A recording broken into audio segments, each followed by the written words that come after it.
In today's video, I'm going to teach you how to create a circular flow diagram in PowerPoint. This is a versatile tool for visually representing processes or cycles, fantastic for both educational and business settings. Let's get started and explore how you can easily bring these diagrams to life using PowerPoint. First, you'll want to open PowerPoint on your computer. Launching the application is your very first step. If you're already in the midst of another project, that's perfectly fine. Just make sure to open a new slide for this diagram. Once you have your PowerPoint presentation open, navigate over to the slide where you want to add your circular flow diagram. If you're starting fresh, create a blank slide to give you some room to work with. Now direct your attention to the top of the screen where you'll see various tabs like Home, Insert and Design. Click on the Insert tab. This is your go-to place for adding new elements to your slides, from text boxes to images and of course diagrams. Once you're in the Insert tab, look for the Smart Art option. Smart Art graphics contain visually engaging elements that can help you communicate your ideas more effectively, and PowerPoint provides a robust selection of these under various categories. So go ahead and click on Smart Art. Now you'll find yourself facing a long list of categories on the left side.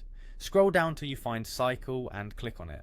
The cycle category is specifically designed for creating diagrams that display processes or sequences that are cyclical in nature, an ideal choice for our task today. Next, you'll be presented with several diagram styles. For our purposes, select the text cycle option. The text cycle is perfect because it allows you to easily input text that automatically aligns within the diagram's design, creating a professional and polished look. With your layout selected, click OK. This step will place the diagram directly onto your slide, and you'll be ready to modify it with your content. Now click on the placeholder text within the cycle diagram and start typing your information. Here's where you have the flexibility to add information that's specific to your project, whether that's steps in a process, stages in a life cycle, or any other cyclical concept you're planning to illustrate. Remember, you can take your time and customize the text not only in terms of content, but also in size, font and color to best suit the theme of your presentation.